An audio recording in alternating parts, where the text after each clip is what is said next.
When I was 11, my mom packed a suitcase, kissed my forehead and said she'd be right back. She wasn't. She went to Europe for 30 days, left me with $2, a half-functioning microwave, and a neighbor who thought supervision meant waving from her window once a day. I learned to stretch food, hide panic, and survive nights so quiet they felt like they could swallow me whole. But what happened when they returned?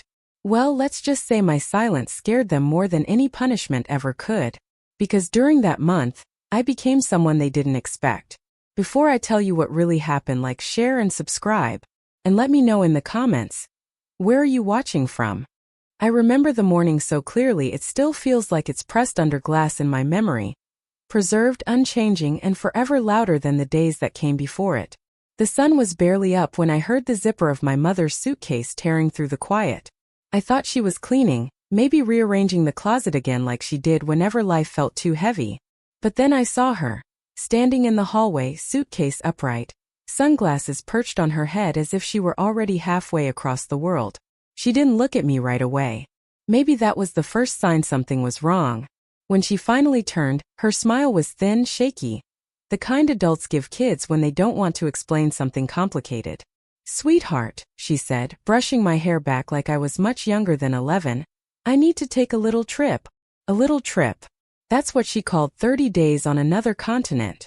A vacation she booked without telling me, without telling anyone, and apparently without planning for what to do with the child she was leaving behind. Before I could ask who I'd be staying with, where I'd sleep, how I'd eat, she pressed two $1 bills into my palm like they were magical talismans instead of the last scraps from her purse. "This should hold you over until I get back," she added, already rolling her suitcase toward the door. I remember staring at those bills, crumpled and warm from her hand, thinking it had to be a joke. $2 wasn't even enough to buy the snacks she usually told me not to eat before dinner. The front door opened. A rush of cold air came in. I felt something leave with her. Something steadier than breath, something softer than childhood. She blew me a kiss she didn't wait to see me catch and said, "Be good, okay? I won't be long." Then she was gone. No hug. No instructions. No plan. Just me, an empty house, and $2 lonely pressed against my trembling fingers.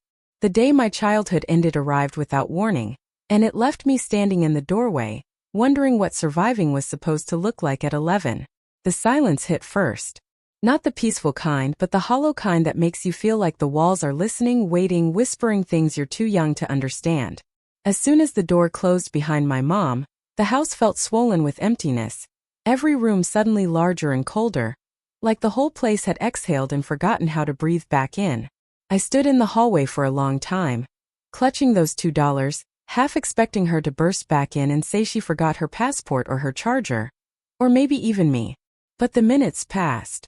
The car engine faded down the street, and the house, still and echoing, swallowed me whole. I walked from room to room trying to make her absence less real. Her coffee mug sat on the counter, half full, lipstick mark perfectly curved along the rim. The blanket on the couch was still molded to her shape. Her perfume lingered in the hallway like a ghost trying to apologize. Everything looked normal, but nothing felt normal. It was like stepping into a world that had been paused without my permission. By afternoon, the shadows stretched across the floor like long fingers, and I realized I hadn't eaten. I opened the fridge and stared at the mismatched leftovers, the condiments, the sad half-carton of milk.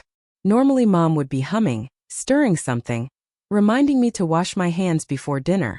Now, all I heard was the hum of the refrigerator and my own heartbeat thumping in my ears. I microwaved something that used to be pasta, sat at the table alone, and tried to pretend everything was fine. Kids do that, pretend. We think if we act normal enough, the world will follow our lead. But every sound felt sharper that day. Every creak of the house made me sit up straighter. Every car passing outside made me hope, then immediately stop hoping. Night came too fast.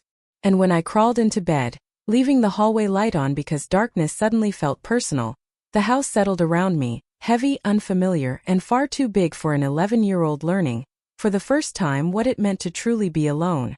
By the second morning, the $2 in my pocket felt less like money and more like a dare from the universe. I kept unfolding and refolding the bills, as if staring at them long enough might magically turn them into something useful. But $2 was still just $2. no matter how desperately an 11-year-old wished otherwise. I tucked them into a drawer beneath my socks, like hiding them would somehow stretch their lifespan. Breakfast wasn't really breakfast. I poured the remaining cereal crumbs into a bowl and drowned them in the last inch of milk, pretending it tasted the same as when Mom made it fresh. It didn't. It tasted like the leftover end of something bigger that had already run out. By lunchtime, I realized food didn't just appear because you were hungry. Hunger was patient, creeping up quietly, like a stray cat you accidentally fed once and now couldn't get rid of. I rummaged through cabinets, discovering things I'd never paid attention to before. Cans without labels, half-empty bags of rice, dusty spices that smelled like a forgotten kitchen in someone else's home. I opened a can that turned out to be peaches and ate them straight with a fork, feeling like I'd won some kind of treasure. I started rationing without anyone teaching me how. Half of something for today, half for tomorrow. A spoonful less than I wanted so the jar would last longer. I learned the art of making a microwave do things it wasn't built for. Steaming vegetables in plastic containers, softening stale bread, heating water for instant noodles I didn't even have but pretended I did. Survival, it turns out, is mostly creativity mixed with denial. I also learned sound mattered. The quieter I moved, the more control I felt. I tiptoed around the house like noise might cost me something I couldn't afford. Every light switch became a decision. Every open drawer became a negotiation.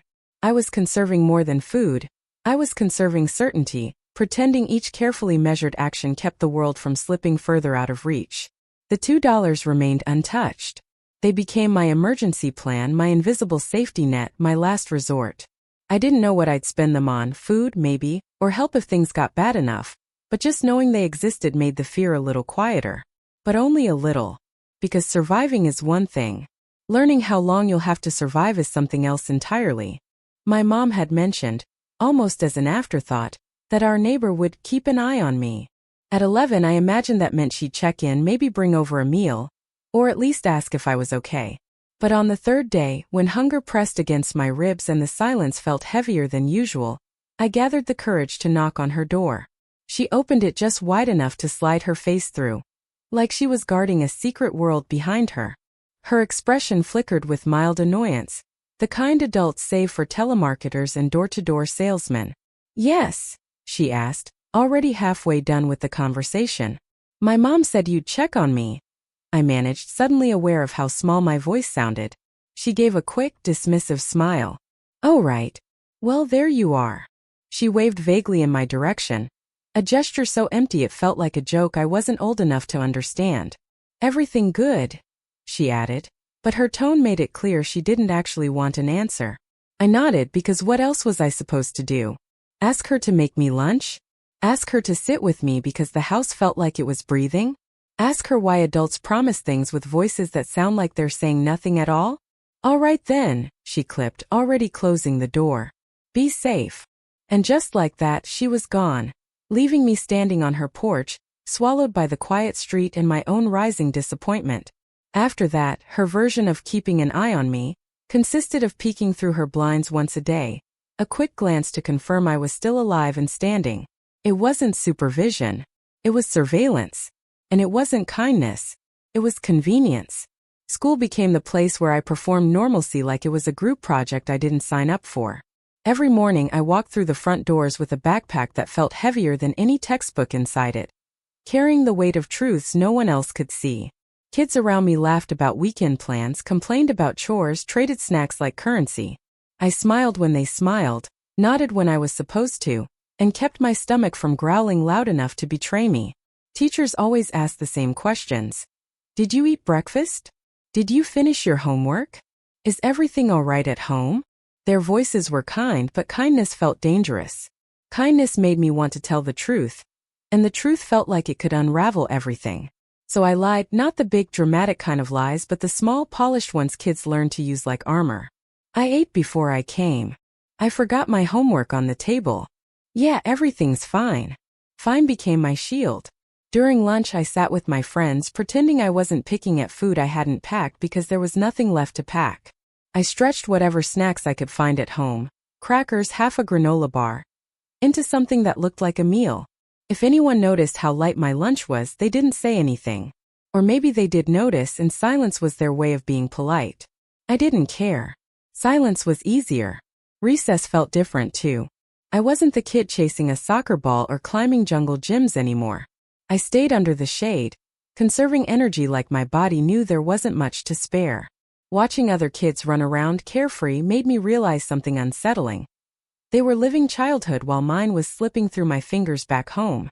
Every day as the final bell rang, a knot formed in my stomach. School was predictable, safe, bright. Going home meant stepping back into a house that felt like it belonged to someone I used to be. Someone smaller, someone who still believed adults were always watching, always protecting.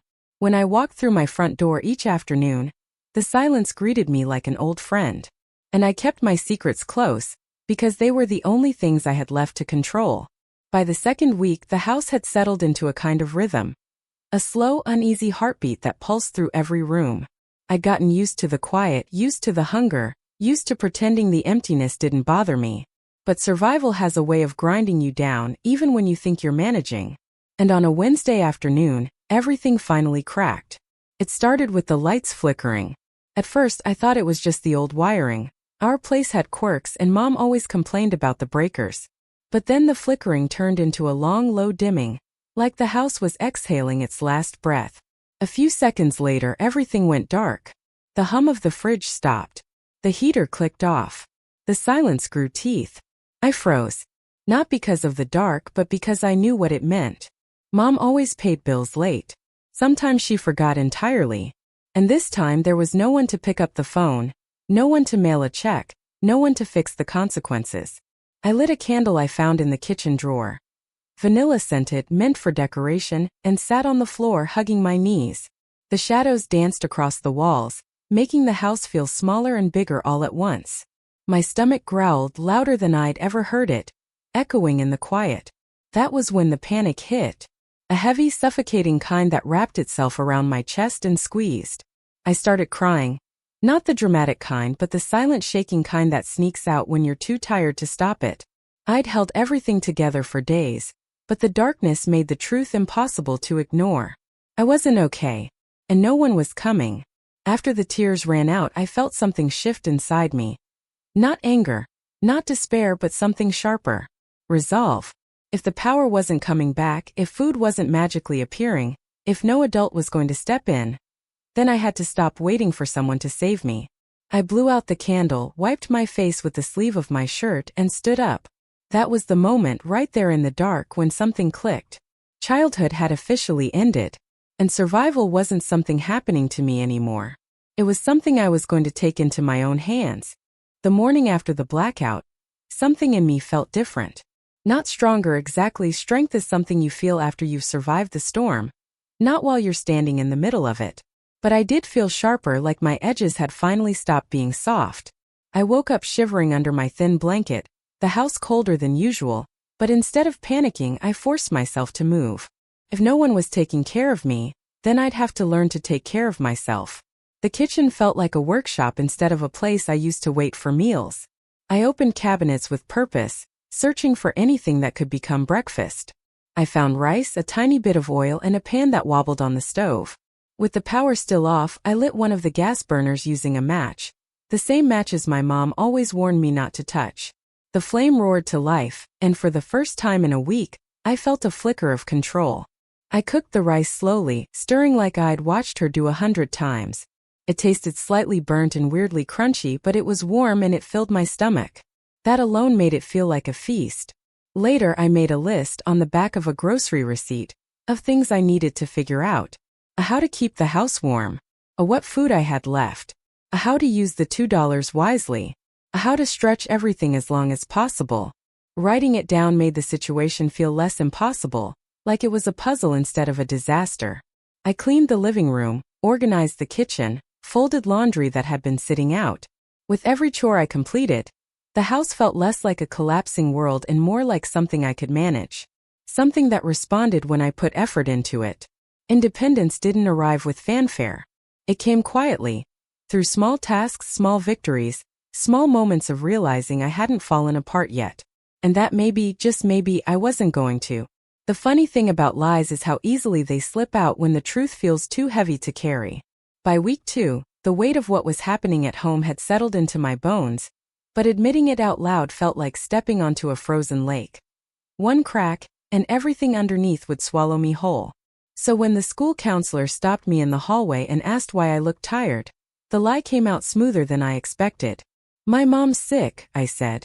Just like that. No hesitation, no stutter, no guilt, just instinct. Her eyes softened instantly, and I hated how good that felt. Not because I wanted sympathy, but because kindness was dangerous. Kindness could unravel everything I was trying to keep contained. "Oh, sweetheart, is she resting at home?" the counselor asked gently. I nodded, adding layers to the lie before I could stop myself. "Yeah, she's just sleeping a lot. I'm helping out more at home." Helping out.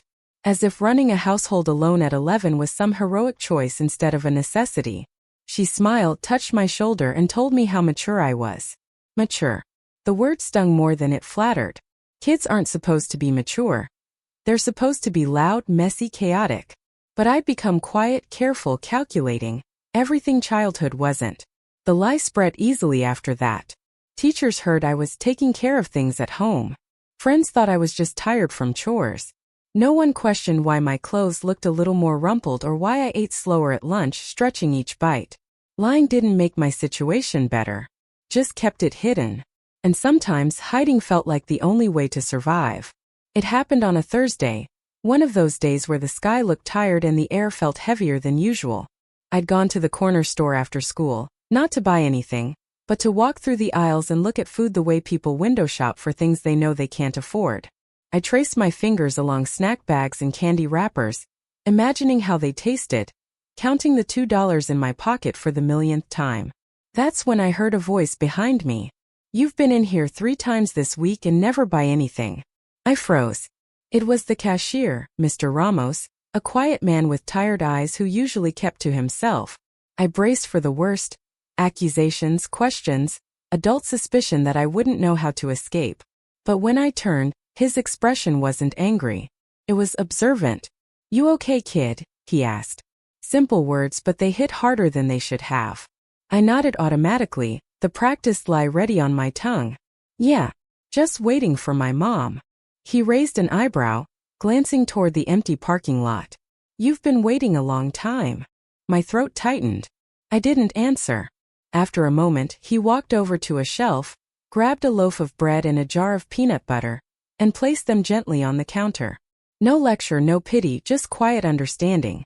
"These are on sale today," he said, his voice steady. "Real cheap." I knew what he was doing. And I knew the bread wasn't really on sale because I'd memorized the prices in that store out of sheer necessity. But his tone made the lie feel like a kindness instead of a burden. "How much?" I whispered. $2, he replied without missing a beat. Both items together should have cost 5 times that. I handed him my last $2, and he rang it up like it was the most normal transaction in the world. No questions. No spotlight. Just dignity. As I left the store with the bag swinging at my side, something unfamiliar loosened in my chest. Relief, maybe. Gratitude. Or the strange comfort that comes when someone sees you without asking you to explain yourself. It didn't fix everything. But for the first time in weeks, I didn't feel completely invisible. By the time the last week rolled around, the calendar felt like a countdown timer strapped to my chest. Every morning I crossed off another day using a dull pencil, pressing so hard the paper nearly tore. 7 days left. Then 6. Then 5. Each number felt like its own kind of storm building quietly in the distance. Part of me wanted to feel excited, wanted to believe that things would go back to normal once my mom came home. That she'd walk through the door, apologize, hug me until the loneliness cracked apart like brittle glass. But another part of me, the part that had grown sharper and older over those long weeks, didn't trust the fantasy. I wasn't sure which version of her I'd get back, or whether I was still the kid she'd left behind. With the power still unpredictable and food running low, I rationed everything like a tiny general running a war camp. 1 slice of bread in the morning, peanut butter on a spoon for lunch, rice in the evening if the stove cooperated. I wasn't starving, but I wasn't full either. Just floating somewhere in between, learning to live on the edge of almost enough. At school, my friends talked about summer vacations, theme parks, new bikes, normal dreams kids should have. I listened quietly, counting the hours until I'd go home again, back to the silence that shaped itself around me like a second skin. The counselor asked me once more if things were okay. I gave her the same practiced nod, and she let me pass. Lies were easier now. Too easy. Each night, as I lay in bed staring at the ceiling, I wondered what I would say when she finally returned. Would I cry? Would I yell? Would I stay silent and let her feel the weight of everything I couldn't put into words? I didn't know. But I did know one thing. The version of me she left wasn't the one she'd find. Because surviving a month alone doesn't just change you. It rewrites you. And the final week was where the last pieces of who I used to be quietly fell away. The day my mom was supposed to return, I woke up before the sun. Not because I was excited, excitement was something I'd forgotten how to feel, but because my body had learned to expect the unexpected. I cleaned the house the best I could, brushed my hair twice, and put on the least wrinkled shirt I had. Part of me hoped she'd walk through the door and instantly see everything I had carried alone. Another part of me prayed she wouldn't ask too many questions. My aunt was the one who picked me up to go to the airport. She thought it was a surprise visit. She didn't know she'd been the backup plan to a month-long disappearance. I nodded through her small talk, staring out the window, counting my breaths the way I had counted days. When we reached the arrivals terminal, passengers spilled out in waves, laughing, hugging, dragging suitcases like trophies from another world. My aunt pointed suddenly. There she is. I saw her, suitcase rolling behind her, sunglasses perched on her head just like the morning she left. She looked refreshed, tanned, happier than I'd ever seen her. Like the month without me hadn't been a burden, but a relief. She spotted us and waved, big, dramatic, carefree. My aunt walked ahead, arms open. I stayed still. Sweetheart, my mom called, pulling me into a hug before I could react. Her perfume hit me instantly, floral, warm, familiar. And yet my body stayed stiff, unmoving. She didn't notice. Or maybe she didn't want to. You wouldn't believe Europe, she laughed breathlessly. I have so many stories. And I brought you gifts, wait until you see them. Gifts. The word stung sharper than hunger ever had. As she babbled about sightseeing and wine tastings and sunsets over oceans I'd never seen, I scanned her face, searching for something. Guilt, recognition, an apology hiding between her perfect teeth. There was nothing. Absolutely nothing. And in that moment, standing under the buzzing fluorescent lights of an airport terminal, I felt a quiet shift inside me. She had returned, but I wasn't sure I ever would. The drive home from the airport felt strangely quiet, considering my mom was talking nonstop. Her words fluttered around the car like decorative butterflies. Pretty, bright, and completely disconnected from reality. She talked about museums, cobblestone streets, pastries to die for, and a rooftop bar where she said she'd finally learned how to breathe again. Every sentence sounded like a confession she didn't realize she was making. My aunt nodded politely, impressed by everything. I stared out the window, watching the city blur by, feeling the distance between us stretch wider with each mile. Mom didn't notice. She was too busy reliving her vacation. When we finally pulled into our driveway, the house looked different to her. Messier, lonelier, colder. She frowned at the pile of dishes in the sink, the stack of blankets I'd been using to stay warm, the nearly empty fridge. Wow, she muttered. What happened here? Something inside me snapped. Not loudly, not dramatically, just a quiet final click. You left, I said. Simple. Honest. Heavy. She turned to me, eyebrows raised like she wasn't sure she'd heard correctly. Sweetheart, I told you I'd be gone for a little while. A month, I corrected. You were gone for a month. Her expression tightened. I saw the moment she realized I wasn't slipping back into the easy version of myself, the obedient, forgiving kid she expected to return to. I left food. I told the neighbor to check on you. And you're fine. The defensiveness in her voice felt like a slap. Fine. If she only knew. I wasn't fine, I said quietly. The room stilled. My aunt shifted uncomfortably, sensing the tension rising like smoke. I didn't have money. The power went out. I ran out of food. My voice cracked just once. I was alone. Mom blinked, stunned. Not by the truth, but by the fact that I had dared to say it. Why didn't you call someone? Why didn't you tell me? I let out a breath that felt like it had been trapped for weeks. Because you didn't ask. And because you left before I could. For the first time, her face drained of all that vacation glow. Guilt hovered, but it didn't land. Not yet. She opened her mouth, searching for excuses, explanations, anything to make my pain fit her narrative. But I didn't let her.